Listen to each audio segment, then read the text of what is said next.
സംഖ്യ 8-ാം അധ്യായം. ദീപസജ്ജീകരണം. കർത്താവ് മോശയോട് അരുളിച്ചെയ്തു, ദീപം കൊളുത്തുമ്പോൾ വിളക്കുകാലിന് മുമ്പിൽ പ്രകാശം പരക്കത്തക്ക വിധം 7 വിളക്കുകളും ക്രമപ്പെടുത്തണമെന്ന് അഹറോനോട് പറയുക. അഹറോൻ അങ്ങനെ ചെയ്തു. കർത്താവ് മോശയോട് കൽപ്പിച്ചതുപോലെ വിളക്കുകാലിൻ്റെ മുമ്പിൽ പ്രകാശം പരക്കുമാറ് വിളക്കുകൾ ക്രമപ്പെടുത്തി. ചുവട് മുതൽ ശിഖരങ്ങൾ വരെ സ്വർണം അടിച്ചു പരത്തി നിർമ്മിച്ചതായിരുന്നു വിളക്കുകാൽ. കർത്താവ് മോശയ്ക്ക് കാണിച്ചു കൊടുത്ത മാതൃകയിൽ തന്നെയാണ് അതുണ്ടാക്കിയത്. ലേവ്യരുടെ സമർപ്പണം.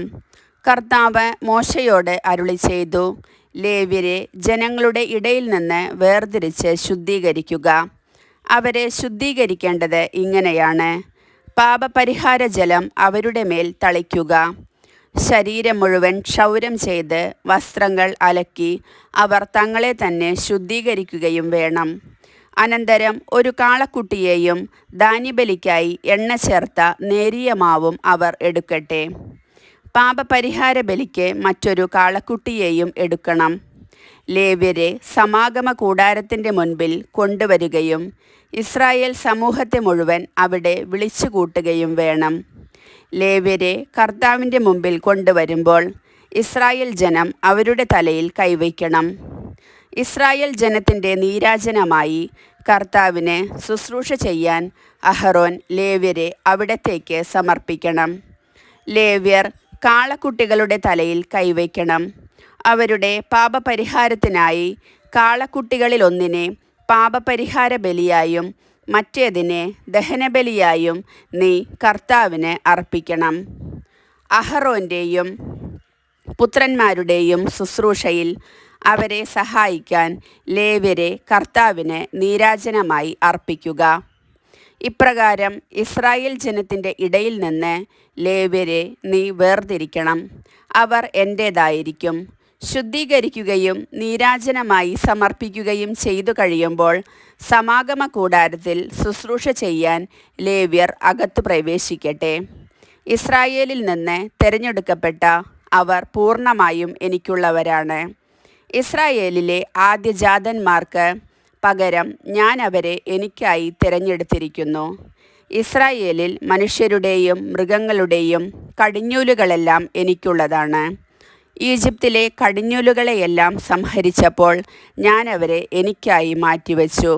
ഇസ്രായേലിലെ ആദ്യജാതന്മാർക്കു പകരം ലേവ്യരെ ഞാൻ തിരഞ്ഞെടുത്തിരിക്കുന്നു. സമാഗമ കൂടാരത്തിൽ ഇസ്രായേൽ ജനത്തിനു വേണ്ടി സേവനം ചെയ്യാനും അവർക്കു വേണ്ടി പരിഹാര കർമ്മങ്ങൾ അനുഷ്ഠിക്കാനും ജനം വിശുദ്ധസ്ഥലത്തെ സമീപിച്ചാൽ അവരുടെ ഇടയിൽ മഹാമാരിയുണ്ടാകാതിരിക്കാനും ആയി അവരിൽ നിന്ന് ലേവ്യരെ ഞാൻ തിരഞ്ഞെടുത്ത് അഹറോനും പുത്രന്മാർക്കും ഇഷ്ടദാനമായി കൊടുത്തിരിക്കുന്നു.